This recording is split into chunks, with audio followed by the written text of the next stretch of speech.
शेर और खरगोश। एक घने जंगल में एक शेर रहा करता था। वो तमाम जंगल का बादशाह था, लेकिन वो बादशाह जैसे पेश नहीं आता था।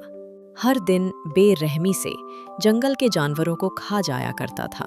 शेर के खौफ से जंगल के जानवर छुप जाया करते थे और खुद अपनी भूख प्यास को मारकर सख्त मुश्किलात से दो चार होने लगे थे। इस तरह कुछ दिन बाद जंगल के तमाम जानवर एक मकाम पर जमा हुए और शेर के शर से महफूज रहने के लिए सब मिलकर राय मशवरा करने लगे। सबने अपनी अपनी बात रखी और आखिर में एक गीदड़ ने कहा, मेरा ख्याल है कि हम रोज शेर के हाथों मरने के बजाय हम खुद एक बार शेर के पास चले जाएं। इस तरह रोजाना शेर किसी एक को खा लेगा और हम सब अपनी अपनी बारी से चले जाएंगे और बिला खौफ और डर सुकून से जिंदगी गुजारेंगे। गीदड़ के मशवरे पर तमाम जानवर रजामंद हो गए।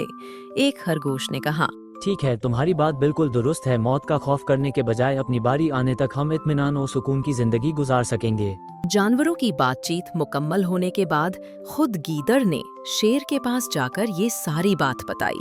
गीदड़ की बातें सुनने के बाद शेर ने कहा, मैं बादशाह हूँ, इसलिए तुम सब की बात मान रहा हूँ, लेकिन एक बात खूब सुन लो।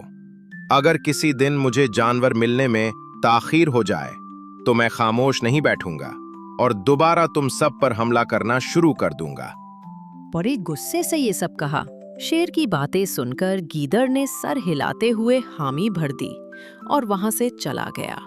उस दिन के बाद एक एक जानवर बिना नानुकर अपनी अपनी बारी के मुताबिक शेर के पास जाने लगा और शेर सुकून से अपने पास आने वाले जानवरों को मारकर अपनी भूख मिटाने लगा। ये मामला ऐसे ही चल रहा था कि एक दिन शेर के पास जाने की बारी एक खरगोश की आई। वो खरगोश बहुत ही होशियार था। उसे शेर के पास जाना मंजूर नहीं था और उसने अपने साथी जानवरों को बेरहमी से मारने वाले शेर को सबक सिखाने की ठान ली। एक अच्छी तदबीर निकालकर वो आहिस्ता आहिस्ता शेर की गुफा के पास पहुंचा। ताखीर हो जाने से शेर काफी गुस्से में था और खरगोश को देखकर गुस्से से कहने लगा, मैंने तुम सबको पहले ही कह दिया था, तीर हो जाए तो मैं खामोश नहीं पीठूंगा। तुमने वादा खिलाफी की है, इसलिए मैं जंगल जाकर मन चाहे जानवर का शिकार करके खा जाऊंगा। तब खरगोश ने शेर से कहा, माफ कर दीजिए बादशाह, सलामत खलती हो गई और इसका एक वाजिब सबब है। इतनी नान रखेल में बयां करता हूं, आप सुनिए और इसके बाद आप आराम से मुझे मार कर खाने। शेर ने फिर गुस्से से कहा, क्या बात है, जल्दी बताओ। खरगोश ने शेर से कहा, बादशाह सलामत, मैं आपके पास आ रहा था और रास्ते में मुझे एक शेर मिल गया और वो मुझे मानने के लिए आगे बढ़ने लगा। मैंने आपके बहादुरी की बात उस शेर के सामने रखी, लेकिन वो शेर आपके बारे में बहुत बुरा बुरा कहने लगा।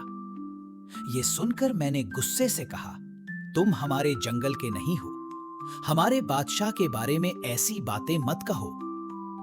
ये सुनकर वो शेर मुझ पर हमला करने के लिए तैयार हो गया। ये देखकर मैंने कहा, तुम मुझे मारोगे तो हमारा बच्चा तुम्हें हर किस्म से नहीं बख्शेगा। तब उस शेर ने कहा, तुम्हारा बच्चा मेरा क्या कर लेगा? मैंने कई हाथियों को अपने पंजे से मार गिराया है। तुम्हारा बच्चा हो या कोई और, मेरे हाथों नहीं बच सकता और मेरे सामने कोई टिक नहीं सकता। मैं उसे खत्म कर दूंगा। ये सब बेतमीजी करने लगा। ये सुनते ही शेर गुस्से से कहने लगा, चलो अभी चलते हैं, उसे खत्म कर दूंगा। ये सुनने के बाद खरगोश शेर को जंगल के बीच मौजूद एक कुएं के पास ले गया। शेर गुस्से से फौरन कुएं में झांकने लगा और जोर से दहाड़ने लगा। तब दूसरी तरफ से भी दूसरा शेर दहाड़ता हुआ महसूस होने लगा। खरगोश ने ये कहकर शेर को जोश दिलाया, देखिए इसे कितना फख्र है, आपको कैसे नीचा दिखा रहा है ये। शेर ने बिना कुछ सोचे समझे उसी वक्त कुएं में छलांग लगा दी। कुएं में कोई नहीं था। शेर पानी में हाथ पांव मारता रहा, लेकिन बाहर नहीं निकल पाया और आखिरकार कुएं में ही उसने दम तोड़ दिया। खरगोश ने अपनी अक्लमंदी से न सिर्फ अपनी हिफाजत कर ली, बल्कि तमाम जानवरों को शेर के खौफ से निजात दिलाई। सबक ये है कि अकल का इस्तेमाल करते हुए हमें अपने आप को बचाना चाहिए। बाजुओं के जोर से ज्यादा दिमाग की ताकत होती है।